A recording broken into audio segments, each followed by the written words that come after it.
Let me start this recording again. All right. And here we go with week 2, spending and financial planning. Perfect. So again, a reminder that we're all about your personal financial skin, as well as how you can talk to students in the future about these kinds of things. So we talked last week about the psychology of money, sort of that behavioral economics. And we also agreed that very few of us talk about money. We don't talk about it at home. We don't talk about it even with our partners. And we probably don't talk about it just in the general public. So how are we going to change that up so that this becomes the norm instead of the fact that it's taboo? So we're going to talk today about very specific strategies that you can share with family, friends, obviously implement yourself, and talk with students about. So let's take a look at what our learning objectives are. So I need to have you let me in. Sorry about that. You should be good. That's okay. All right. So it is indeed spending and financial planning. Who could want to talk about anything else but that today? So what are our objectives? Well, we want to review what we know about money. So just some of the basics. It'll be sort of a fun review. We want to consider our spending motivations. Who's really making those decisions for us? Most importantly, the power of choice. So we're going to have an interesting conversation about the way we used to talk about needs and wants and the way we want to talk about them today. And we're going to look at some budget management tools. So how is that going to happen? Well, we're going to do some money trivia. We're going to explore the fact that budgeting, quite frankly, is boring. Some of you may be really budget aficionados, but I'm hoping I can convert you over to my way of thinking, which is a spending plan, because I like to spend. We're going to look at opportunity cost. We're going to look at those spending influences, have a chance to think about how do you stretch a dollar, concentrate on one of the most important pieces of managing our money, which is where are the spending leaks? And then get to really the future, which is a 5-step financial plan.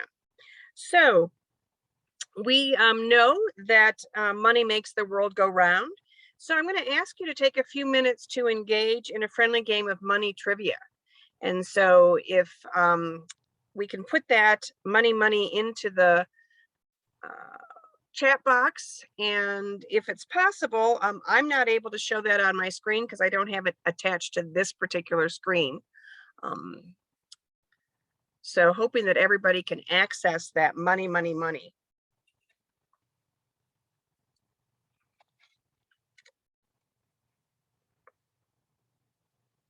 Let me know if you can't, and we'll just do it the old-fashioned way, and I'll just ask you the questions.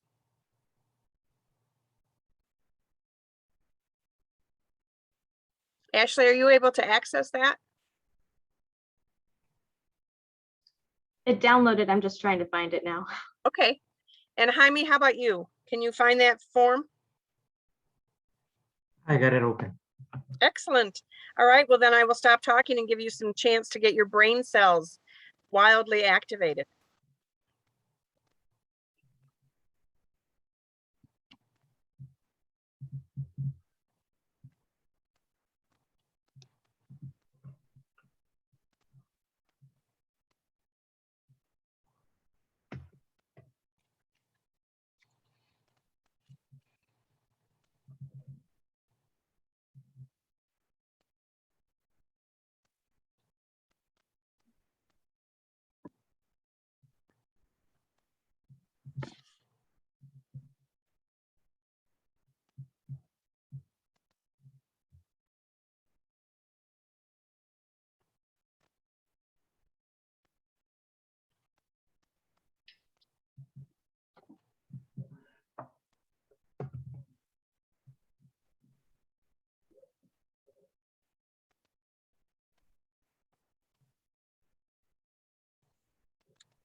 Take another minute and then we'll see who the money trivia champion is.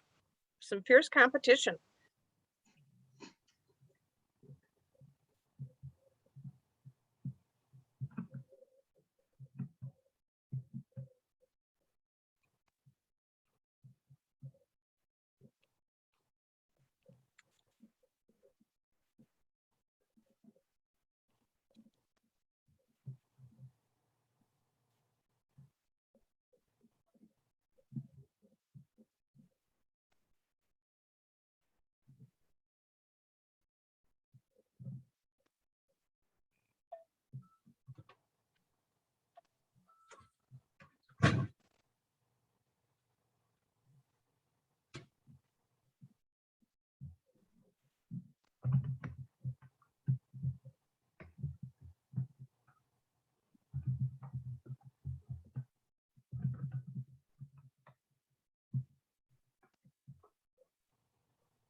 30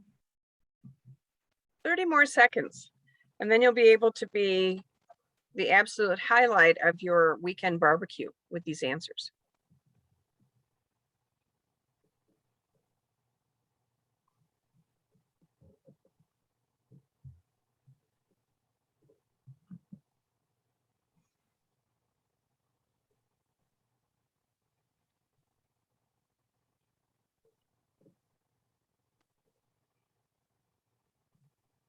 All right, number one, the largest US bill ever in circulation was the what denomination? 10,000. Absolutely. Oh my gosh. That was issued up until what year?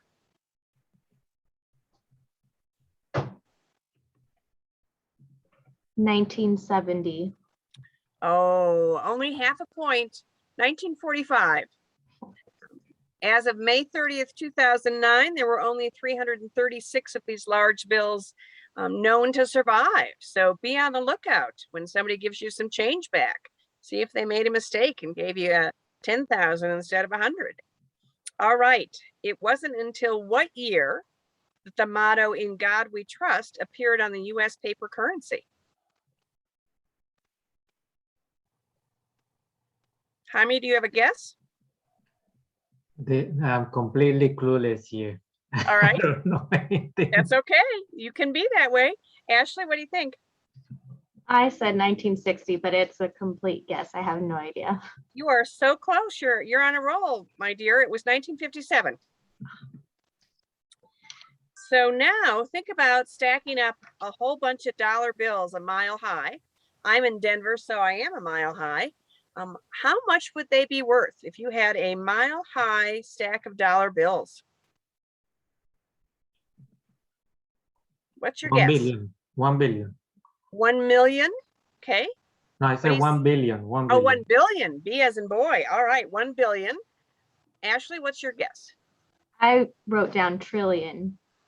Actually, you guys are big thinkers. Sadly, it's only 14.5 million. So not that billion or trillion. Number 4, at the US Bureau of Engraving and Printing, how many, and this is the number of notes, not the denomination, how many notes roll off the presses per day? So how much money are they printing? How many millions of thousands of billions of trillions? Who wants to guess first? 4 billion per day. 4 billion. Okay. You want to go higher or lower, Jaime? Wait, this is a roll of paper that Yeah. Just how many actual notes? So if they were all, $10 bills, how many would they be? How many printed? I don't know. I don't think they won't. Now thinking that things are electronically, I'm gonna go low. I'm gonna say 1,000. 37 million. What? Yep, 37 million notes roll off the presses per day. And what do you think they are? What denomination do you think they are? The second half of the question. Almost half are what kind of bills? $1 bill. Okay, Ashley? 20. They're actually $1 bills. Yeah. So they deteriorate faster. I Yeah. thought they replaced them faster. well, because almost 95% of the notes printed each year are used to replace notes already in circulation. Mhm. So that's the deal. They're, all that money that's all through the washer and dryer. All right. Now this is about being on a piece of paper and not being on a coin. So the only woman to have ever appeared on a US currency note, who might she be?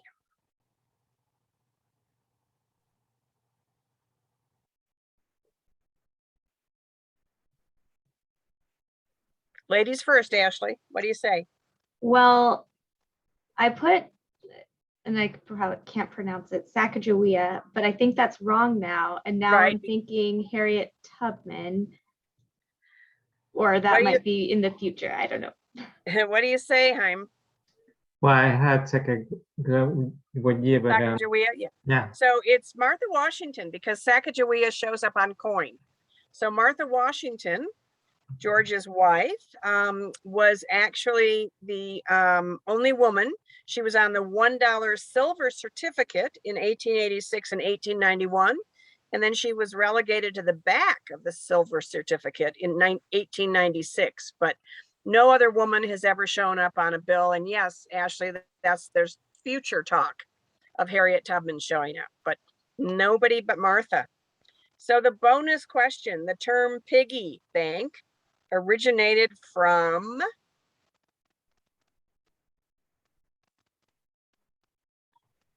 see, this will absolutely be your barbecue conversation. So it's actually in Old English, PYGG was a type of clay that was used to make jars and dishes that held money. So that word eventually morphed into PIGGY, so piggy bank. So now you know more than you did before you showed up today. Well, although Ashley, you did have the correct one for the $10,000 bill. So now that we've got a sense of some money trivia, let's take a look at a quote about what is money. So according to Jason Goodwin, who wrote the book Greenback, the Almighty Dollar and the Invention of Money, money is a belief that has to be shared with other people. Otherwise, money's useless. You can't eat it or wear it, buy love with it, though you may broaden your chances, and you don't get to take it with you when you die. Money can be anything you like: gold or silver, peas or paper, tiny shells or massive stones, or nothing at all but surf on the electronic highway. But everyone must agree on what it is. We accept money because we believe others in turn will accept it too. It works because it works. Well, now that we've got that definition, let's take a look at how money functions. So money is anything widely accepted as payment for final goods and services. So yes, it could be shells, it could be a cow, it could be $100 bills, it could be a piece of jewelry. We have known throughout time that there are many stories about what money looks like. But what do we need to have so it functions? We've got a definition, but the functions of it, well, it has to be a medium of exchange. It can be used to buy goods and services. Usually, we think about other pieces of that, which means that it has to be acceptable and durable and so forth. It's a store of value. It actually keeps its purchasing power over time, because you, as well as I, expect to be able to hold money and use it in the future to buy goods and services.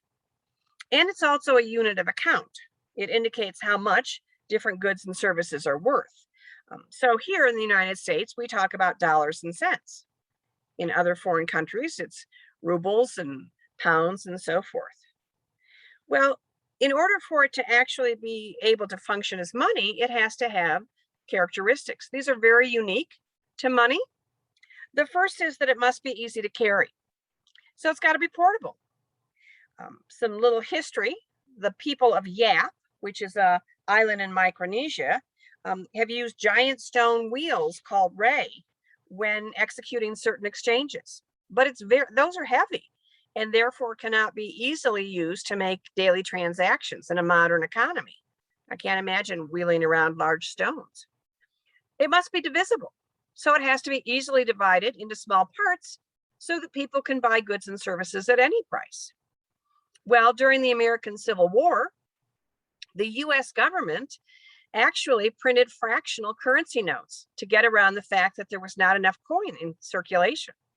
So between 1862 and 1875, the US government printed fractional notes in denominations of 3, 5, 10, 15, 25, and 50 cents. Well, I don't know how it is in California, but in Colorado, we are constantly being told there's no change, there's no coin because of COVID. Fortunately, the government did not go as far as they did during the Civil War and print little pieces of paper that we could use as pennies, but it's been done before. it has to be durable. It has to withstand the wear and tear of many people using it. So you may not be aware of this, but we are the only country whose currency is actually not just paper. Instead, we have 75% cotton and 25% linen. So that's the high quality paper that ensures that a dollar bill that is left in your jeans pocket will still make it through the washer and dryer in one piece. And again, no other country uses that combination. Other countries, it's just paper, which if you've seen that, it can tear easily. It has to be acceptable. So in many parts of the world, if you've had the opportunity to travel outside of the United States, you'll discover that US dollars are highly preferred to the local currency. As a result, there are some significant black markets that use US dollars and not the local currency as a result of that. It has to be acceptable. So we have to agree that it's the acceptable medium of exchange. I just did that one, sorry. Scarce. So money has to be scarce, which of course, sometimes you think, well, yeah, it's pretty scarce for me, but it has to be scarce and hard to obtain. So interestingly, another little walk back in history, in the 17th century, Virginia, Maryland, and North Carolina used tobacco as currency. Well, since tobacco could easily be grown in the southern colonies, it didn't really always function as money. Also, you could break it up into small spaces. And there has to be a stability about it. So money's value must remain relatively constant over long periods of time. Inflation in Zimbabwe in 1998 was 32%. In August of 2008, inflation was estimated at 11 million%. And so what did Zimbabwe do? Well, in 2008, they issued a new 100 billion, as in boy, dollar note to keep up with inflation. So one of those things that doesn't quite work. Well, let me stop for a moment and talk about Bitcoin. So if you haven't spent much time with cryptocurrency, and please let me assure you that I'm not making a claim for or against cryptocurrency. That's got to be up to you to make that decision. But what I do want you to recognize is that your family, your friends, your peers are certainly paying attention to this. One of the articles that came out with the first stimulus check was how many millennials were using their stimulus check to invest in Bitcoin. So we need to know about it. And I'm curious, Ashley, Jaime, either of you invest in Bitcoin? I got I didn't do Bitcoin, but I did Dogecoin. Okay. And it was when the price was high. And thanks for Mr. Musk doing his comment on Saturday Night Live. I lost half of the money. Yeah. Well, thank you for being so candid, because that is the concern. It is a little bit of history. It was invented in 2009 by a person or a group. We still don't know exactly who this person or group is, but called himself Satoshi Nakamoto. And his stated goal was, and I quote, to create a new electronic cash system that was completely decentralized with no server or central authority. So interestingly enough, after he cultivated the concept and technology, in 2011, he turned it over the source code and the domain to others in the Bitcoin community and subsequently vanished. Literally, we have no idea where he is or where the group is. So that's a little eerie. But what is Bitcoin or Dogecoin? It's digital currency. There are no bills to print or coins to mint. It's decentralized. There's no government, institution like a bank or other authority that controls it. Owners are anonymous. Instead of using names, tax IDs, and social security numbers, Bitcoin connects buyers and sellers through encryption keys.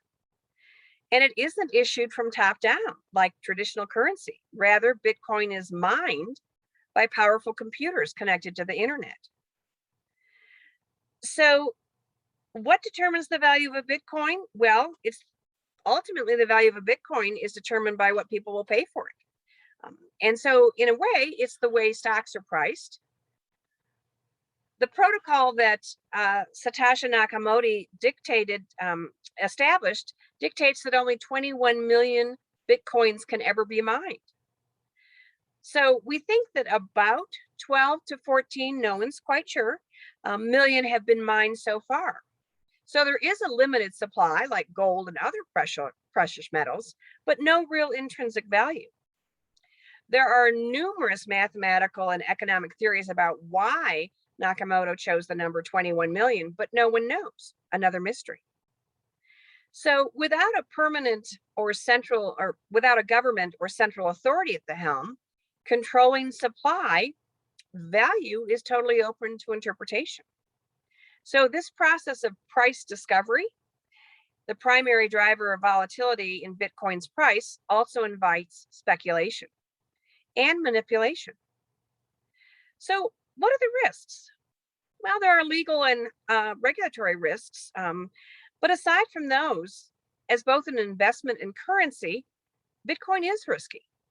When you wake up in the morning today, you knew that your $20 bill that was hiding in your back pocket, well, you knew how much that could buy. You knew that it was worth $20. The financial value of Bitcoin is highly volatile and may swing from day to day and even hour to hour. The Bitcoin transactions can't be traced back to individuals.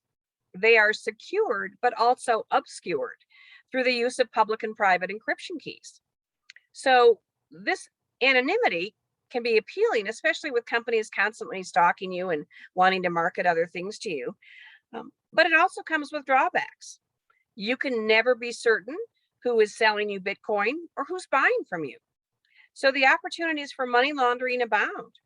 I have a colleague who has worked in the armored car services for a little over 20 years.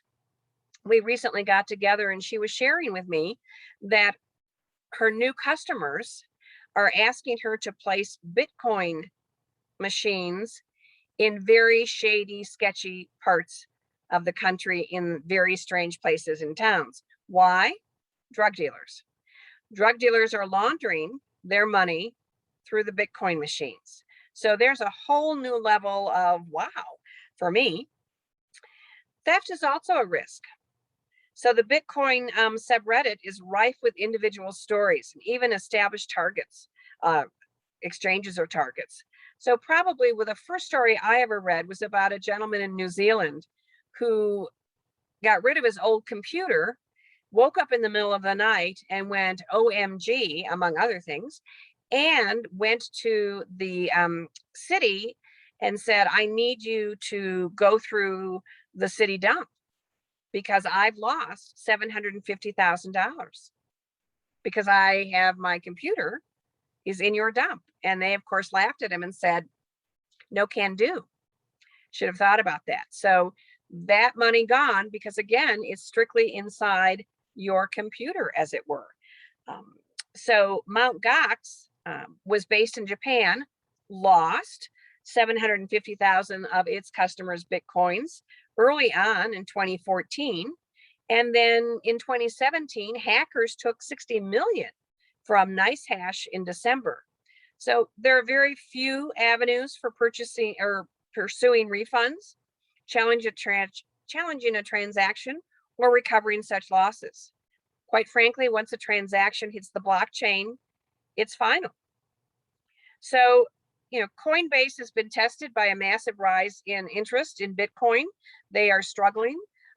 They actually, they've been customer complaints. They're rife with that because, again, if you're mining coin and the prices are changing, you need to be constantly in that system.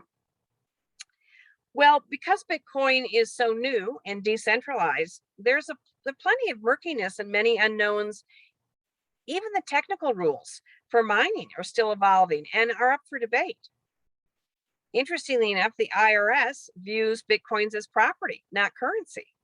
There are tax implications, and recently a federal judge ruled that Coinbase must surrender records to the IRS on transactions of $20,000 or more. So we might be losing some of that anonymity. Then there's the fundamental question of whether you should trust a particular exchange. So I mentioned that Coinbase, and that's really one of the most established of all of the exchanges, has really struggled to keep up with demand. They've been plagued by site outages, scaling issues, and as I mentioned earlier, customer service complaints. So again, your choice. You're going to continue to read stories. I think there was something just on the internet about 3 days ago about 2 middle school brother and sister who were mining $30,000 of Bitcoin a day. But Jaime, thank you again for your input about the fact that for a moment you were living high on the hog, and then Elon Musk had to come up and say something, and then it wasn't quite as much fun. But again, make your choices. That's the most important thing. Any questions about cryptocurrency?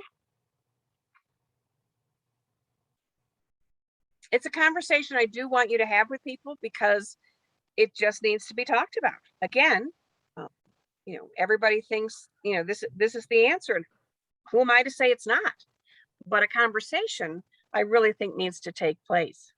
I did it because of a conversation with friends, and I have 2 of them where they put about $8,000, and at the time they were already in 50-something thousand and 60-something thousand, and one of them told me, "So are you joining the game or not?" And so I didn't put that much, and I was hoping that, well, at the time Dogecoin was the one that was supposed to be going up, and then right now I just check. I put $500. I have right now $200.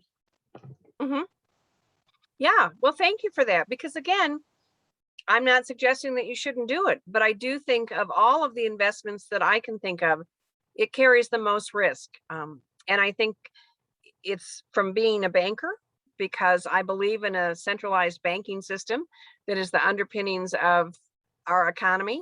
And so something that is slightly strange to me, that it's numbers on paper, not so sure I'm in for the game, but I appreciate you sharing that, because again, could turn out to be a wonderful opportunity. Well, let's talk about what motivates your spending.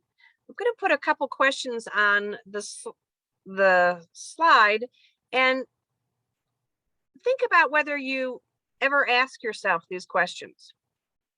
How long did I have to work to buy this item? Why am I spending money on this item? Why do I want this item? What is the purpose behind this purchase?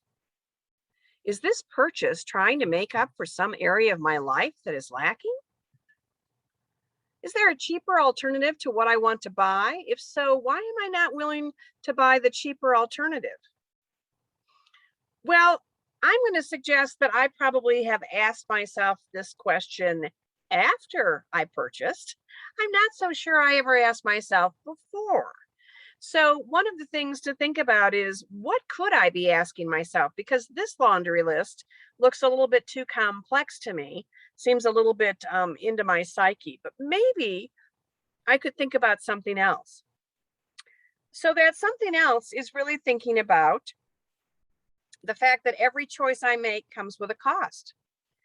So opportunity cost is an important concept in economics. Some costs are small and relatively short term.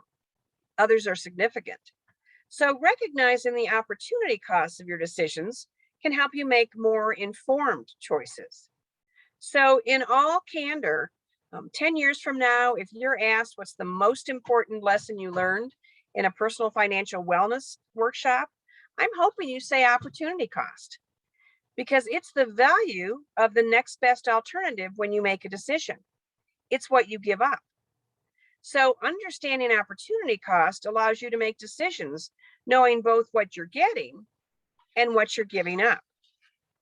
So for example, let's say this weekend, you've got a chance to go either to a real movie in a movie theater, because it's all appropriately safe, or to a baseball game, and you happen to like both. Well, you might say, come on, this is a class on personal financial wellness. What does this have to do with anything? Movies and baseball games. Well, think about it. You've got a free evening. You've decided not to study or not to do work around the house or the apartment or whatever, and you decide to go to the baseball game. What a great idea. But you can't spend that same evening watching a movie inside a movie house. So the movie is your opportunity cost. It's what you gave up. Likewise, let's say you've got 50 cents and you can either buy a pack of gum or your favorite candy bar. Well, if you buy the pack of gum, what's your opportunity cost? Your favorite candy bar. So the opportunity cost is not the money you spent. It's the next best thing that your money could have bought, the candy bar. So think about having that conversation. Now, John Sebastian, old folk singer from the Love and Spoonful, but he had a great song. Did you ever have to make up your mind, say yes to one and let the other one ride? Well, that's the opportunity cost decision. So think about what you're choosing and what you're not choosing. And what I really want you to think about is, let's stop the old school conversation that we have about needs and wants. We know the drill. Things that you need are things for survival, blah, blah, blah, blah, blah. We know the other side of the coin is, if you want something, then those are things that just make your life easier. So what are we supposed to choose? Well, I know I'm always supposed to choose the things I need. But sometimes I need something else. So what I want you to be embracing is the conversation you might have with yourself. You might have it with family and friends, and certainly with students. What are you willing to give up to get what you want? It's about opportunity cost. So I have not bought a cup of coffee at Starbucks or Pete's or any place else for 10 years. Now, I have to come clean. I'm not particularly fond of their coffee because I take my coffee black. So I don't do all that other stuff. So their black coffee is pretty hideous. But more importantly, I can't imagine spending that kind of money when what I'd really rather do is maybe get a massage. Well, I can't do both. So when I look at my needs and wants, I say, I don't need coffee, but I sure want a massage. I think that's the way we should be talking to our students and our family and friends, because every choice we make has a cost. And this old school thing about need. Well, I look at it the same way that most of us do, sort of that financial diet. So if you keep just sticking to the needs and you never get to treat yourself, then one day you make that fateful decision and you just splurge. So it's sort of like when I suddenly tell myself I'm not going to have chocolate. And then when no one's looking after a month, I find as much chocolate as I possibly can. And as if I'm invisible, I'm eating it with my back to the door. Like, who cares? I'm the only one I'm harming. But why didn't I just have a little bit of chocolate every now and then? So think about it and think about whether or not that's something that, you're willing to participate in. So I'm not sure that there's ever enough money. So I want to ask you, some questions and just think about them, out loud. So these are the kinds of questions that we run into when we make some decisions about what motivates our spending and all of that. And, the question is, have you ever regretted buying something after you purchased it? Occasionally, never, always, rarely. Yeah, all too often. Thank you, Ashley. What about, have you ever bought things on sale that you didn't actually need or want, but my gosh, what a great deal?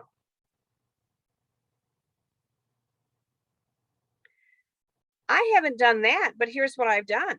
I've bought other things that weren't on sale because, of course, what was on sale, I thought, well, of course, who was going to buy that? But now I'm in the store. So now I'm going to buy something for full price.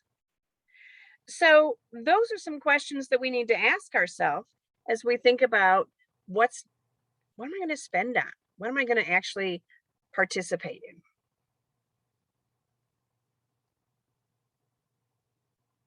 So you've heard this, I'm sure.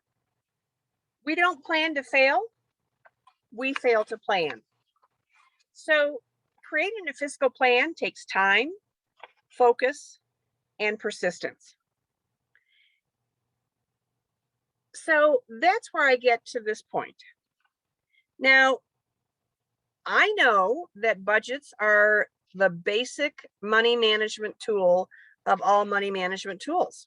I absolutely understand that. However, I used to be the kind of person that says, well, I think probably I could achieve success by keeping my financial plans in my head. And, it's just numbers on paper, so I could keep those in my head too. I sort of know how much I make. I sort of know how much I'm going to spend. After all, I'm pretty good with numbers. I was a banker. Well, we actually know that goals that are not written down are just unrealized dreams, and that budgets in our heads, way too many numbers running around. Well, as for an emergency fund, well, every day is an emergency when you're living paycheck to paycheck. So we find ourselves in that situation really probably more often than you might think. So let's talk about the issue with budgets. Well, we know it's a basic tool, but why is it that most people avoid doing it? Well, it's additional work. It's just one of those things I'm going to do someday. It also, to me, suggests that I have to give something up and stop enjoying myself.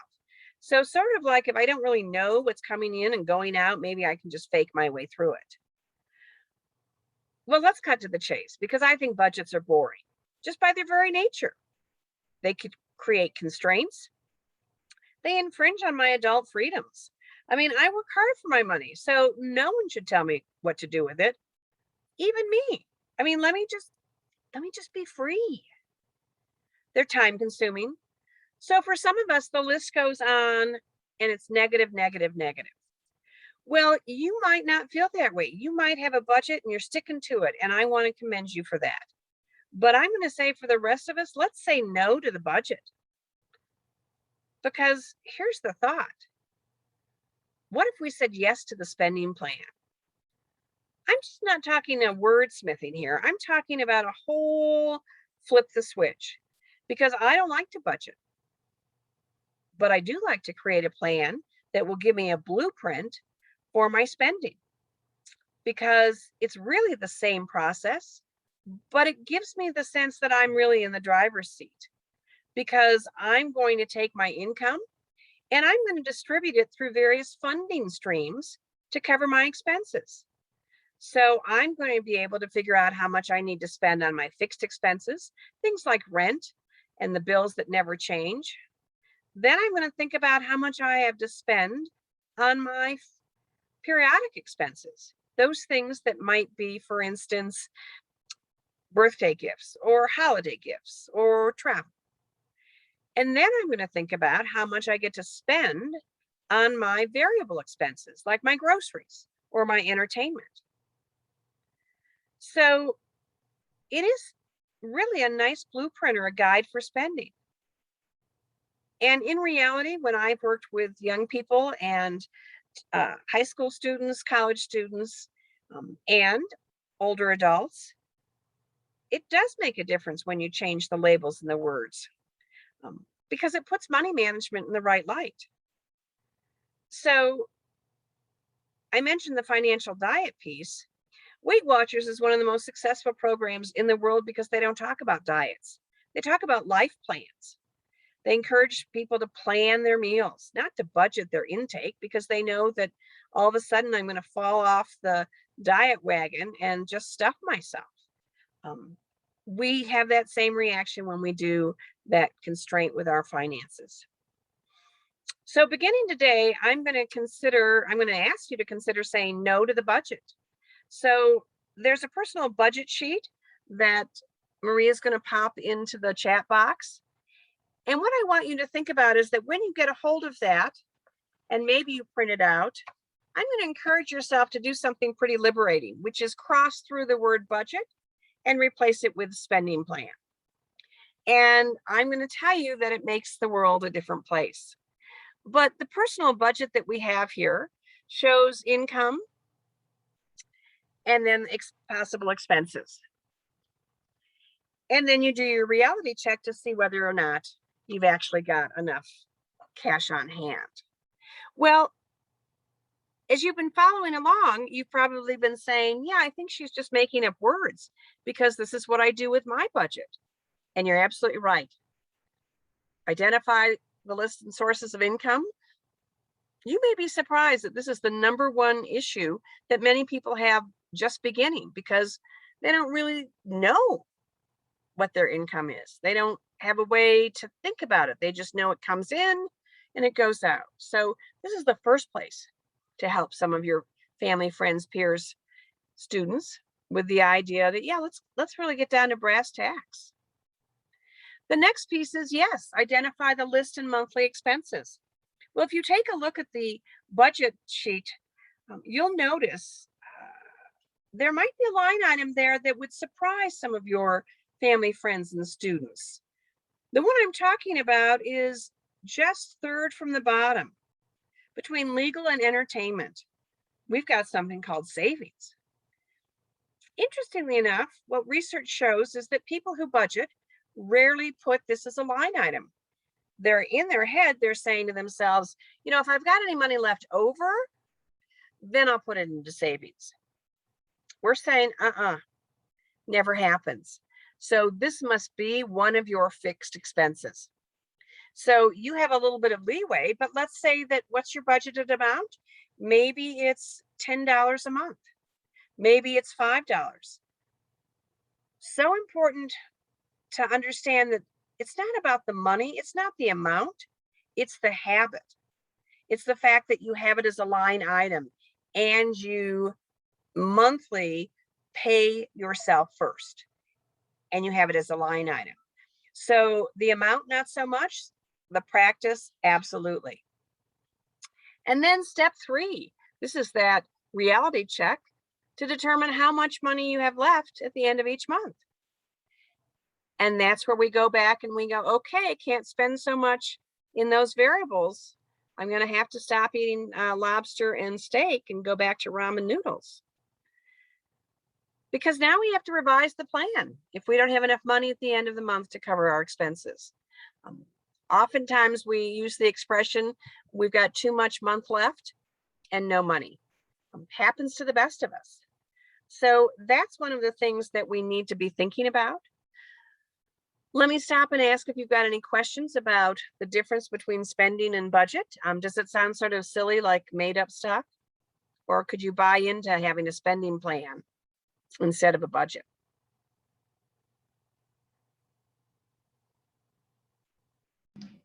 We were kind of talking about that earlier before you jumped on, and how I set up a spending plan. Essentially, I don't have it automated yet. That's my next goal.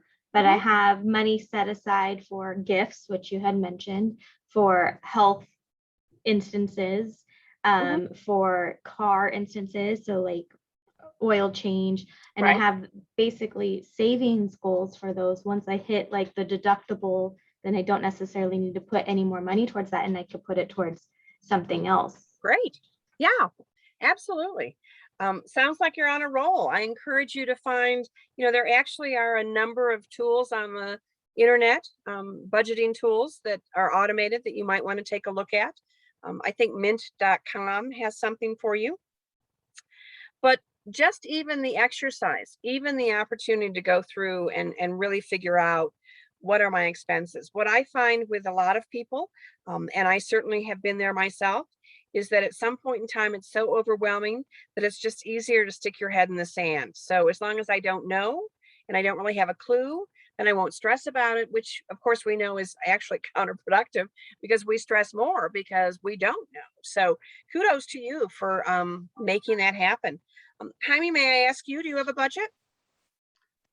When I went to buy the house, I did it in a different way. I said, what are my expenses that are throughout the year that I know for sure, like car insurance, more or less an electric bill, and I try to take on the higher months, and same with water bills and etc.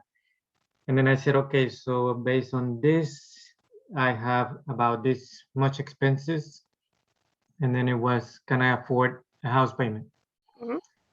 And if there was some leftover money, then I said, okay, it's not going to be the same amount of money every month, but it more or less gave me some fluctuation in there where I could save some money. And so that's why I ended up saying, I'm going to buy the house. I have enough. Excellent. And then Excellent. some monies what is left is little, and some other months is a little bit more. So it managed to grow somehow, but I'm not usually spending or checking, oh, do I have money for this or not? I go with the flow pretty much. All right. That works. Well, I appreciate you both sharing that. So let's take a look at that whole piece of spending. Sharing with you a quote that I think is sort of fascinating. And this is regarding the fact that spending is not the enemy. But when we allow social pressures or other forces to lure us into spending beyond our means, it can impact long-term financial stability and become a larger problem. So think about, again, have you ever been to a restaurant, for instance, that cost way more than you were comfortable spending, but you were there with friends?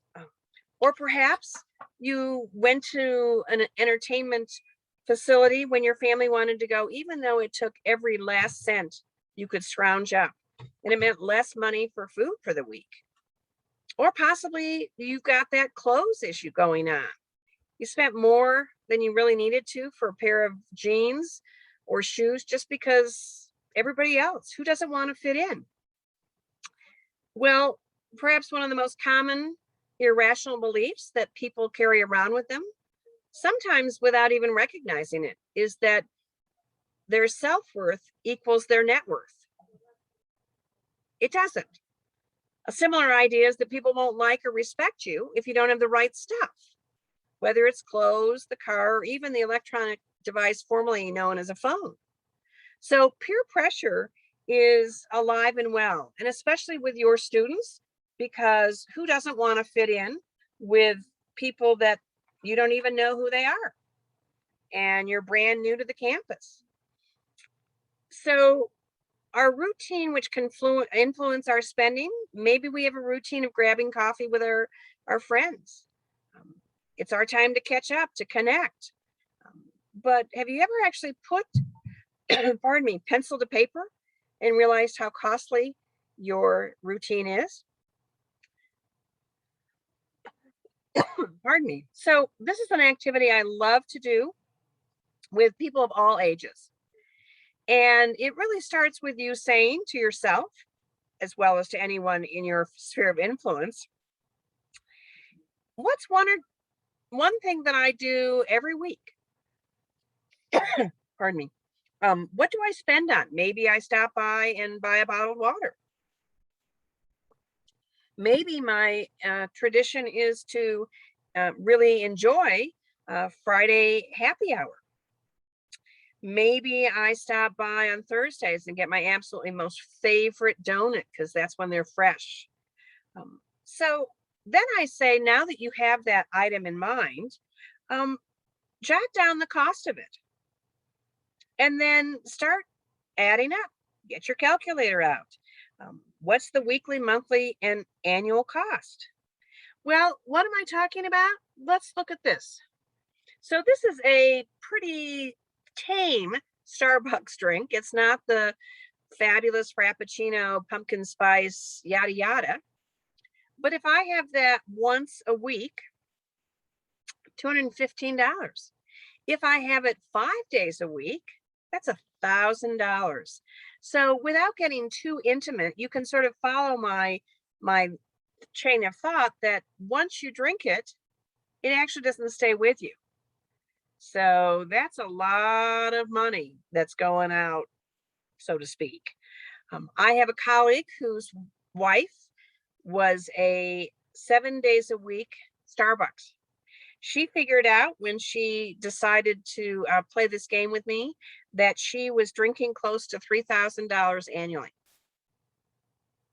So it creeps up. Maybe it's a hamburger. And maybe you say to yourself, well, wait a minute, CJ, that double cheeseburger also comes with fries. Okay. So maybe you only have one a month. It's only $59. Maybe you have one every week, $259. Now, you may not smoke, but maybe your students do, or your family and friends. I could be off on this pack of cigarettes. It might cost more than this. But look at that cost again. If I'm taking, spend a pack a day, that's $2,000. So when you get a chance to actually do this activity, you can begin to say to yourself, maybe not so much.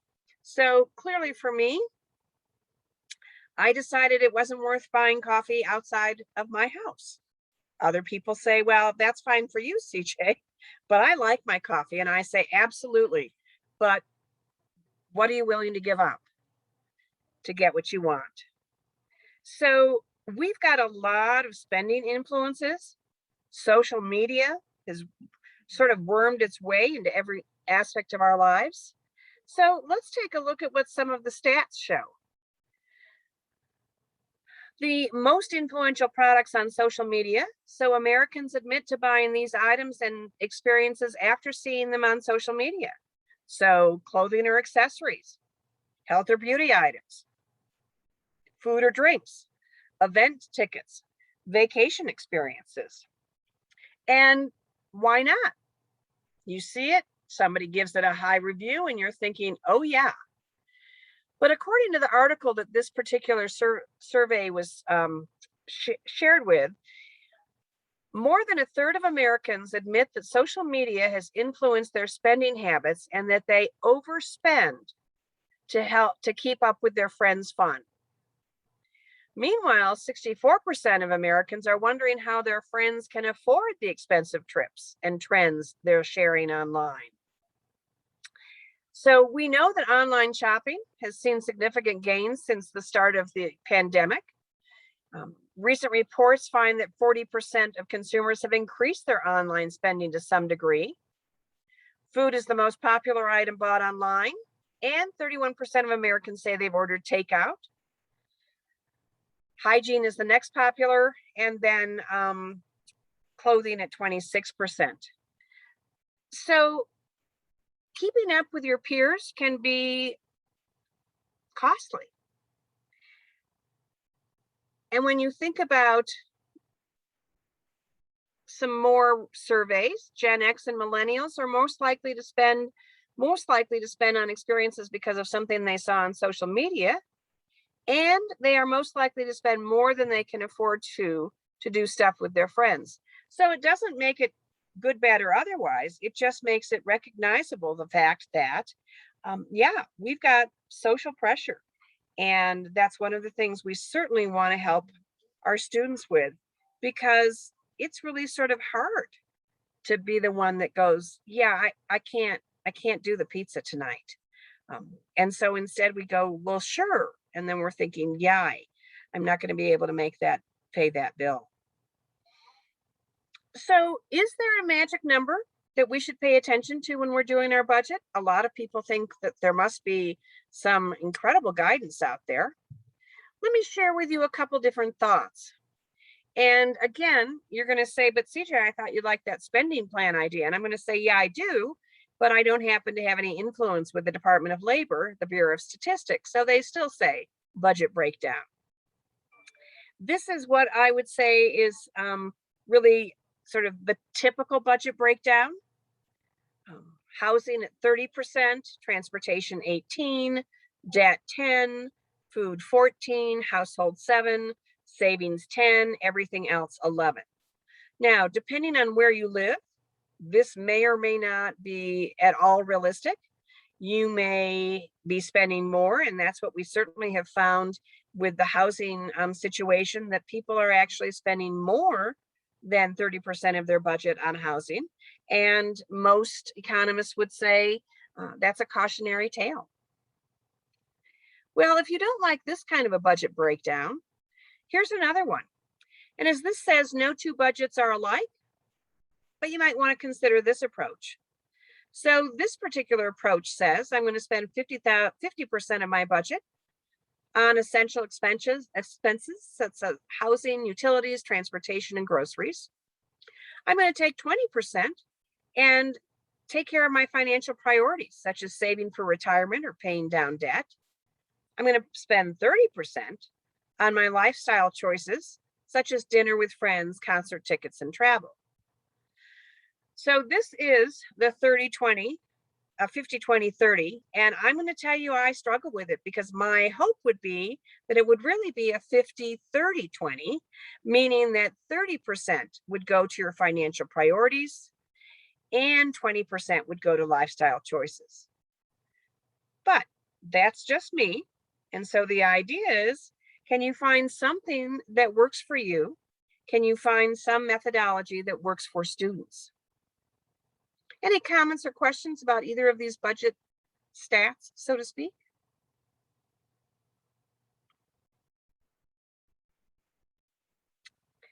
Well, this is one of the best exercises you can do for yourself or do with family and friends. And there is a handout that Maria will pop in for you. We're not going to do it today, but it's ways to stretch $1. And I will tell you that I think that college students are incredibly adept at stretching the dollar, but they don't always think in those terms. So think about how you can, what's out there that's free. So every time that I teach this particular class to individuals who have been unemployed for a long period of time, they are incredibly resourceful. I was teaching this, a section of this about 6 months ago, and discovered through one of the participants that our local grocery store has something that's called Free Fridays. It's on their app, and not every Friday do you want the thing that's free, but sometimes it's, oh yeah, give me that guacamole. So the idea is, I had no idea, and I shop at the same grocery as this person did. So finding out, for instance, what's around your campus area. Maybe there's a particular restaurant that offers a student discount that nobody knows. Where I went to college in Wisconsin, there was a restaurant that had an amazing deal on steak dinners until the football team and several of us went there one evening because it was almost like all the steak you could eat. So that ended up not being a good idea for them. They narrowed it down, but it was still much cheaper than if we had gone somewhere else. So what are the restaurants offering? The local public library, amazing. So, we were just talking today in another workshop that people who like LinkedIn and like LinkedIn Learning have to pay a premium for that. But many public libraries have a license, and you just need a library card, and then you're getting access to all sorts of tutorials and videos and all sorts of things. Won't cost you anything. So think about some of the ways that you could stretch the dollar, because that's going to be important in your spending plan. Well, along with that spending plan is thinking about spending leaks. And so when we think about the spending leaks, we think about simply expenses that can zap or sap your money from your weekly budget without you really noticing it. Usually they're just small incidental items, but they add up over time. So again, maybe it's the fact that it's such a hassle to make a lunch and brown bag it. And, there's just a really good deli nearby or a quick taco or whatever. Well, start adding up what that is. And you could probably be eating nicely in your brown bag.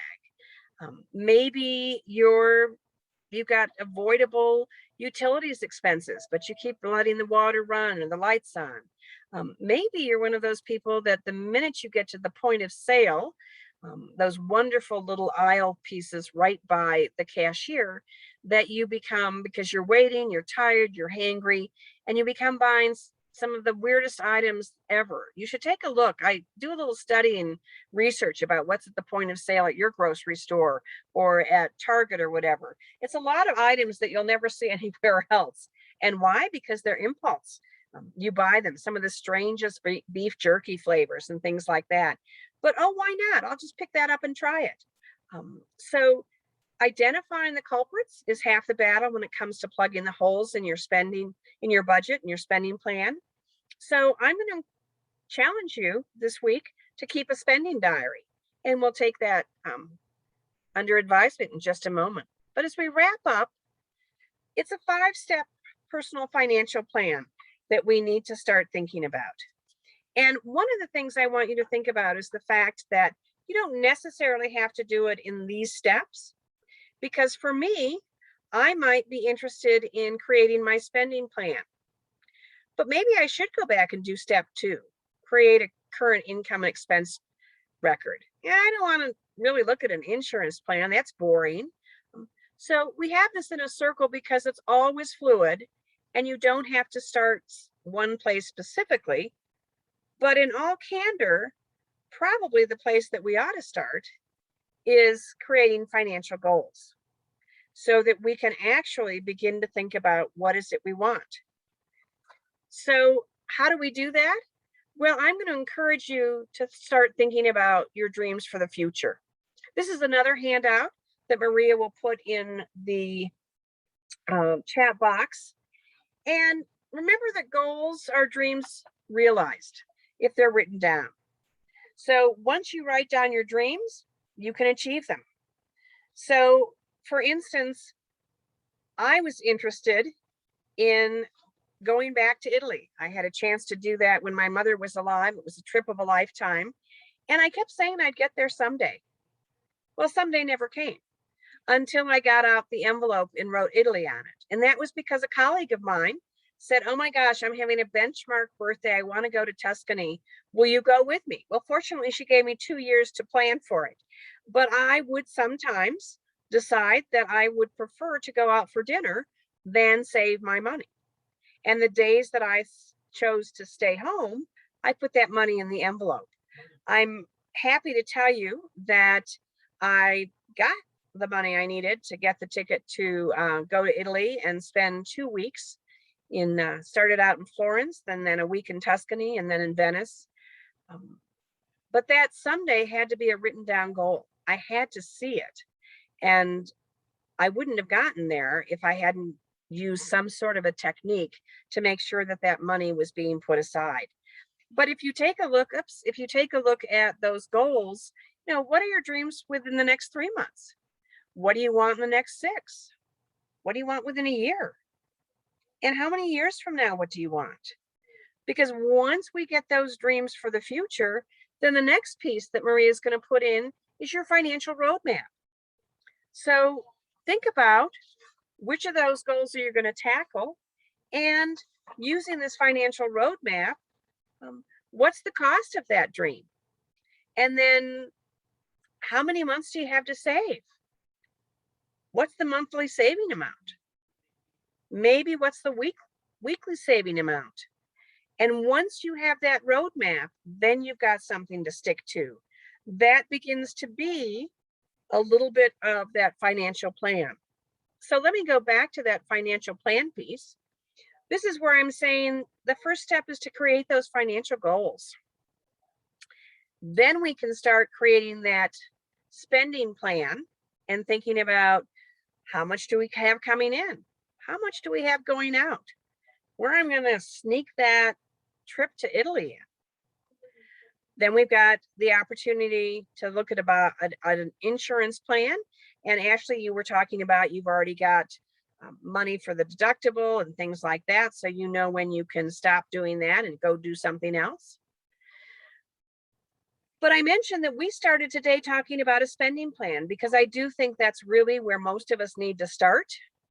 Instead of creating the insurance plan or the savings and investment plan, I need to really do 2 and 5 together. But I share this with you because this is your standard 5-step personal financial plan that you would probably see if you Googled it on the internet. So I just wanted to share with you that the most important thing to do is find a place to start and make that happen.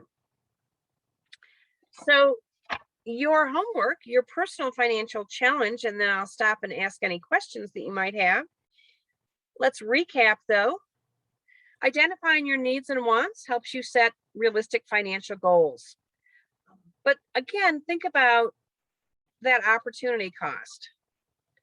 A budget is constraining in my book, and a spending plan is liberating. The key to money management is creating and sticking to a personal financial plan. It's the only way we can stay ahead. And taking control of your spending starts with a spending diary. So here's the challenge. I'd love for you to do this sort of activity, just as I think it would be fun. It could also be a pretty big aha. So grab a small notebook or whatever works for you, piece of paper, and decide that maybe for the next 3 days, maybe over the weekend, maybe for the full week, you're going to record every purchase and payment you make over the period you've chosen. Whether it's an electricity bill, lunch at work, a cup of coffee, a mortgage payment, a pack of gum. You're thinking, oh my gosh, that's going to be, I got to write down every purchase. And the fact is, yeah, because we're looking for spending leaks. You might be surprised to recognize that maybe you buy a bottled water every single day. Well, maybe you could invest in something like this and bring it to work instead of the bottled water. But review your expenditures. And then where there are leaks, where are the opportunities to cut or decrease? So we've covered a lot today. I appreciate you being with us. Any questions or concerns that we haven't discussed that you were hoping we would? Burning issues.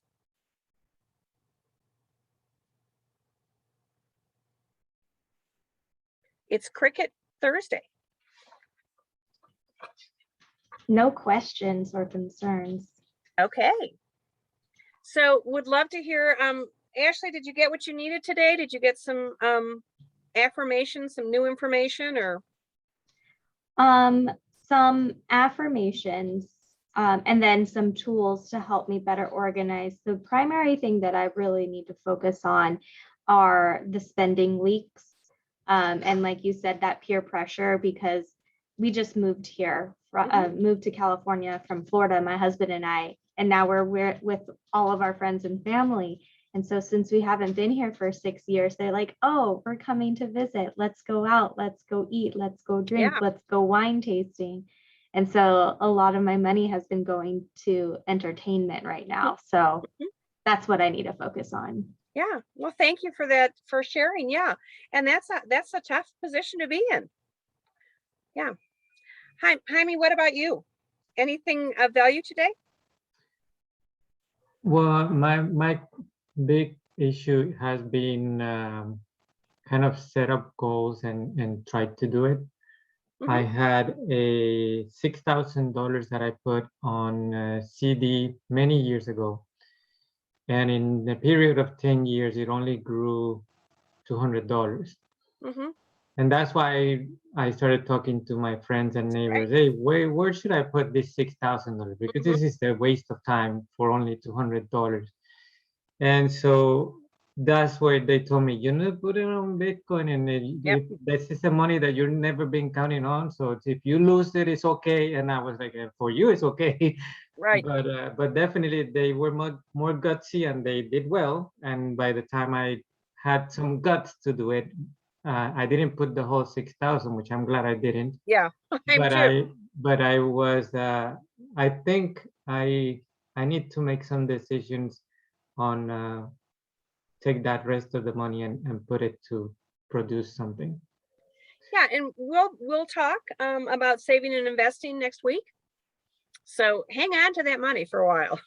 Okay. And we'll talk specifically about some of those options for you. So yeah, I can't tell you how happy I am that you did not put the 6,000 into cryptocurrency. Well, I was, as soon as I put them, and the day after I was like, what did I do? So it reminded me of what you said, like you buy something and then you feel guilty about it. That's exactly how I feel. Yeah, Absolutely. All right. Well, thank you so much for being here. We will be doing saving and investing next week. So bring your burning questions and have a fabulous week, and do some think about that spending diary. You might be slightly surprised to recognize that, wow, gosh, you actually have some money if you did XYZ. So that's all I've got today. And thank you again for your patience and my technological help. Thank you, CJ. You bet. Have a good day, everybody. Bye.